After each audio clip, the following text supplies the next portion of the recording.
Supreme court ने Haldwani case में Uttarakhand high court के हुक्म पर रोक लगा दी है। सुप्रीम कोर्ट ने रेलवे और उत्तराखंड हुकूमत को भी नोटिस जारी किया है। अदालत ने कहा कि 7 दिन में 60,000 लोगों को नहीं हटाया जा सकता है। अदालत ने 60,000 अफराद को अगले अहकामात तक अबूरी रिलीफ दे दिया है। सुप्रीम कोर्ट ने कहा कि ये ज़मीन की खरीद व फरोख्त का सवाल है। अदालत ने रेलवे से कई सवालात किए हैं, जैसे कि अगर वहां से आबाद लोगों को हटा दिया जाए तो वहां आबाद लोगों की बहाली का क्या इंतज़ाम है। सुप्रीम कोर्ट ने पूछा कि वहां की ज़मीन की नोयत क्या है। सुप्रीम कोर्ट ने कहा कि ये इंसानी हसासियत का मामला है। अदालत ने रियासती हुकूमत से कहा कि लोग वहां आज़ादी से पहले रह रहे हैं, इनके लिए कुछ करना होगा। अदालत ने कहा कि वो लोग 70 साल से वहां आबाद हैं, ऐसी सूरत हाल में इनकी बहाली का इंतज़ाम करना होगा।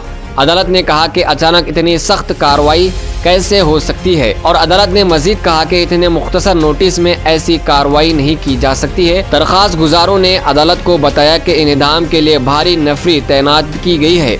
अदालत ने रियासती हुकूमत को 3 पहलुओं पर हल तलाश करने की हिदायत दी है। अदालत ने कहा कि या तो इन्हें एक ही जगह पर आबाद करें या कोई और इंतज़ाम करें।